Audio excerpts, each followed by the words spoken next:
Influence of the Renaissance on English literature. Trace the impact of the Renaissance on Elizabethan literature.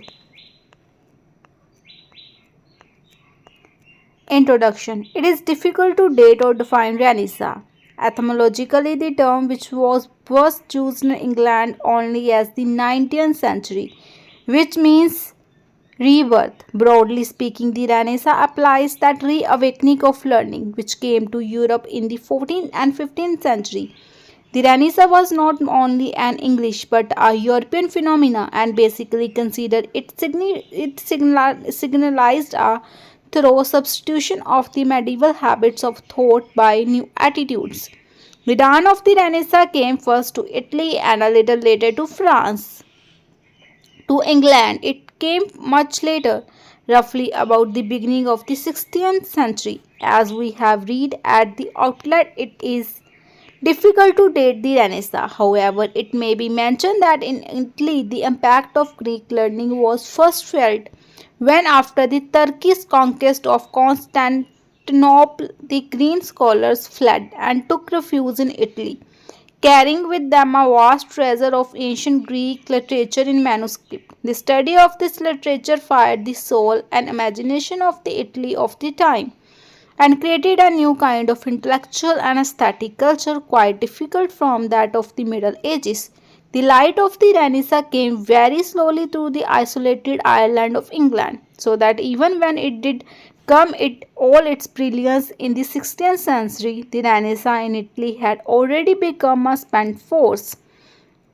It is difficult to define the Renaissance, but its broad implications in England do not defy discussion.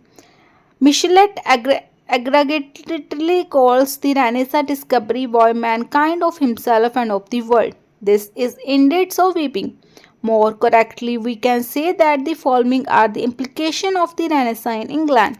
First, the Renaissance meant the death of medieval school system which had for long been keeping human thought in bondage.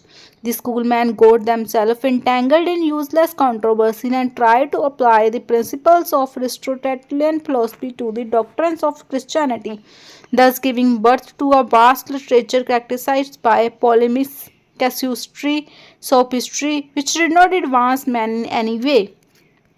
Secondly, it signalized a revolt against spiritual authority, the authority of the Pope. The Reformation, though not a part of the revival of learning, was yet a companion movement in England.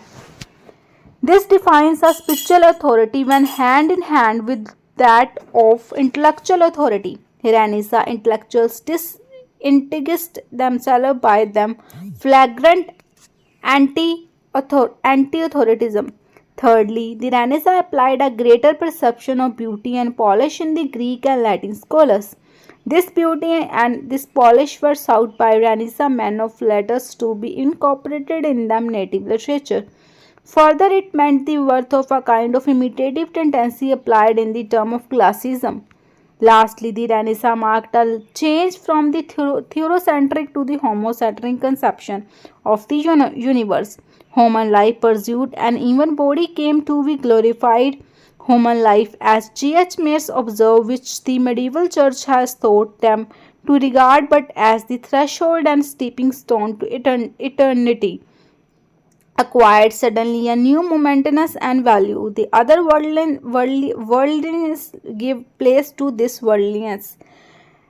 Human values came to be recognized as permanent value, as they sought to be enriched and illumined by the heritage of antiquity. This bred a new kind of paganism and marked the rise of humanism as also, by implication, and materialism. Let us now consider the impact of Renaissance on the various departments of English literature. Non-creative literature. Naturally enough, the first impact of Renaissance in England was resisted by the universities being the repositors of learnings. Some English scholars, becoming aware of the revival of learning in Italy, went to that country to benefit by it and examine personally the manuscripts brought there by the fleeing Greek scholars of Constantinople. Prominent among these scholars were William Gross Thomas Linacre, and John Coelet. After returning from Italy, they organized the teaching of Greek in Oxford. They were such learned and reputed scholars of Greek that Erasmus came all the way from Holland to learn Greek from them. Apart from scholars, the impact of Renaissance is also in a measure to be seen on the work of educationalists of the age. Sir Thomas Elyot wrote Governor 1531, which is a treatise on moral philosophy model on Italian works and full of the spirit of Roman antiquity. Other educationalists were Sir John Cheek and Sir Thomas Wilson and Sir Roger Ascham. Out of all the educations, the last name is the most important. On account of the schoolmaster published 2 years after his death, therein he puts forward his views on the teachings of the classes. His own style is too obviously based upon the ancient Roman writers. By turns remarks, he imitates Euro's periods and Seneca's nervous consciousness. In addition to this well-known educationalist must be mentioned the sizable number of new obscure ones. Those many acknowledged unknown guides who in school and university were teaching men to admire and imitate the masterpieces of antiquity. Prose. The most important prose writers who exhibit well the influence of the Renaissance in England prose are Erasmus, Sir Thomas More, Lilly, Sidney. The first name was Dutchman who, as we have already said, came to Oxford to learn Greek. His chief work was the Praise of Folly, which is the English translation of the most important work written in England. It is, according to Toucher-Brock, the best expression in literature of the attack that the Oxford reformers were making upon the medieval system. Erasmus wrote this work in 1510 at the house of his friend Sir Thomas More, who was executed at the bidding of Henry VIII for his refusal to give up his allegation to the Pope. More's famous prose romance, Utopia, was, in the words of Lewis, true prologue to the Renaissance. It was the first book written by an Englishman which achieved European fame. It was written in Latin and only later was translated into English. Crucially enough, the next work by an Englishman again to acquire European fame, Franz Bacon's Nouveau Organum, was also written originally in Latin. The word Utopia is from Greek "otopes", which means no place. More's Utopia is an imaginary island which is the habitant of an ideal republic. By the picture of the ideal state is implied a kind of social criticism of contemporary England. Thomas More's indebtedness to Plato's Republic to quite obvious. However, More seems also to be indebted to the then recent discoveries of the explorers and navigators like Columbus and Vasco da Gama, who were mostly of Spanish and Portuguese nationalists. In Utopia, More discredits medievalism in all its implications and exalts the ancient Greek culture. Laguius observes about this work, the Utopians are in revolt against the spirit of chivalry. They hate warfare and despise soldiers. Communalism is the law of the land. All are workers for only a limited number of hours. Life should be pleasant for all. Aestheticism is condemned. More relies on the goodness of human nature and intones a hymen to the glory of the senses which reveal nature's wonders. In Utopia, all religions are authorized and tolerance is the law. Scholastic system is scoffed at the Greek philosophy and preferred to that of Rome. From one end to the other of the book, More reverses medieval belief. More's Utopia created a new genre in which can be classified such work as Francis Bacon's The New Atlantis 1626, Samuel Butler's Reborn 1872, V. H. Mallock's The New Republic 1877, Richard Jefferies After London 1885, V. H. Hodson's The Crystal Age, William Morris News from Nowhere 1891, and H. G. Wells A Modern Utopia 1905. Passing on the prose writers of Elizabethan age, the age of flowing of the Renaissance, we find them markedly influenced both in them style and thought content by the revival of the antique classic learning. Sidney in Arcadia, Lily in Hippias, and Hooker in the Laws of Ascetical Polity write in English which is away from the language of common speech and is either too heavily laden. As in the case of Sidney and Lily, which bits of classical finery or modelled on Latin syntax, as in the case of Hooker. Cyrus seems to these writers are very obvious and respectable model. Bacon, however, in his sententiousness and cogency comes near. Tactious and turns away from the prolixity, diffusions, and ornamentation associated with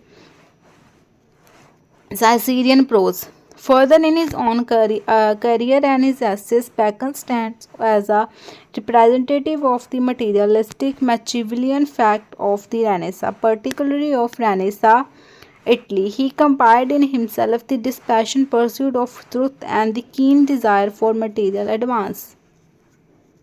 Poetry. Sir Thomas Burt and Earl of Surrey were pioneers of the new poetry in England. After Chaucer, the spirit of English poetry had slumbered for upward for a century. The chance in pronunciation in the 15th century had created a lot of confusion in prosody, which is the practice of such important poets as Lyndgate and Skeleton, had been reduced a mockery.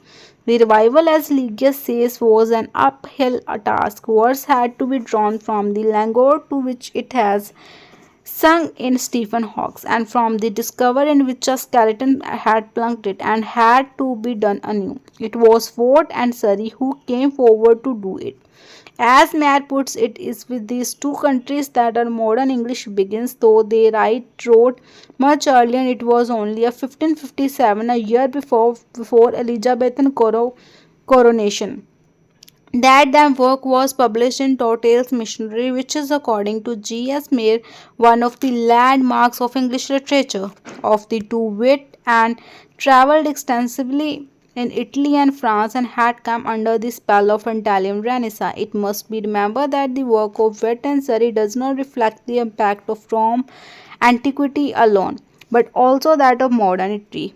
So far as versification is concerned, Wit and Surrey imported into England various Neo-Italian metrical patterns. Moreover, they give English poetry a new sense of grace, dignity, delicacy, and harmony, which was found by them lacking in the works of Chaucer and the Chaucerians alike.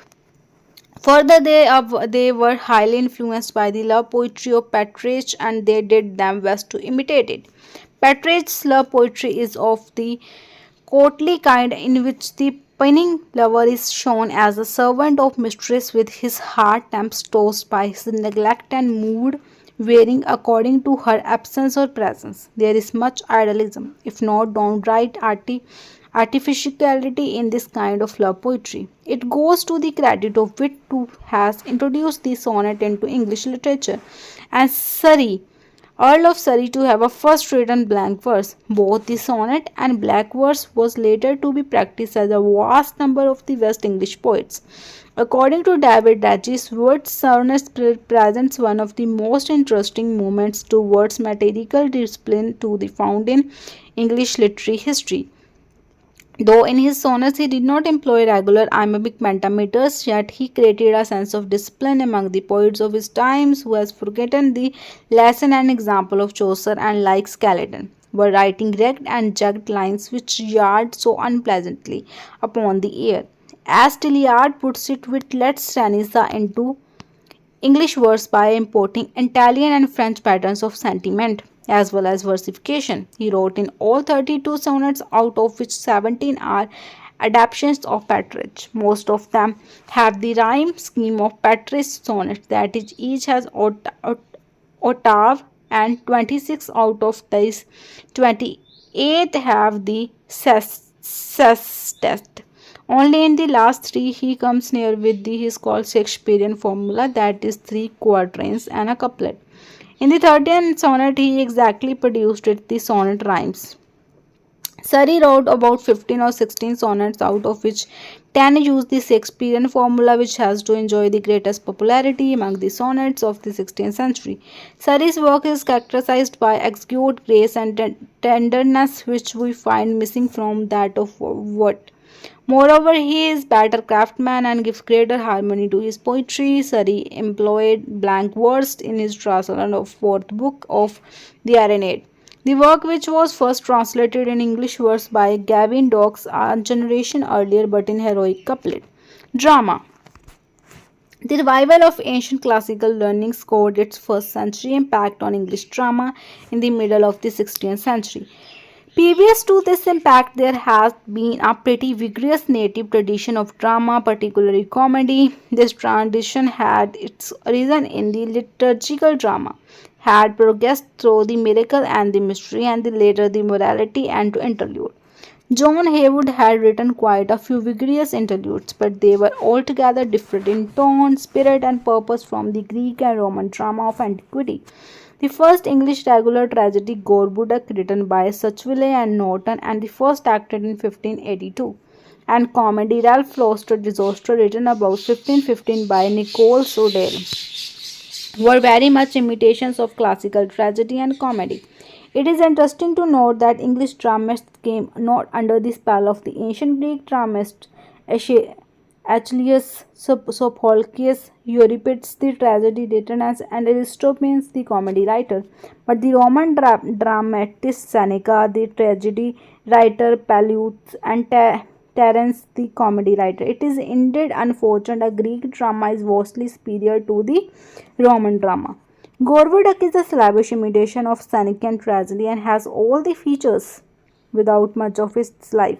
Like Senecan tragedy, it has revenge as the tragic moment, has most of its important incidents narrated on the stage by messengers, has much of rhetoric, verbose declamation, has a ghost among its dramatists' persona, and so forth. It is indeed a good instance of the blood and thunder kind of tragedy. Ralph Lauster Disaster is modeled upon Plautus and Terence. It is based on the stupid endeavors of the hero for winning the love of married woman. There is a cunning married slave, Matthew Mary Greek, and descendant of the Plotine slave, who serves as the motive power which keeps the play going. Later on, the university wits stuck a note of independence on the dramatic work. They refused to copy Roman drama as slavishly as the writers of Gorboduc and Ralph Roaster Disaster.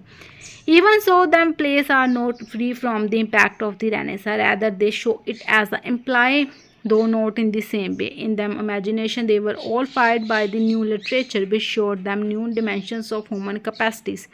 They were humanist, though not through no and through.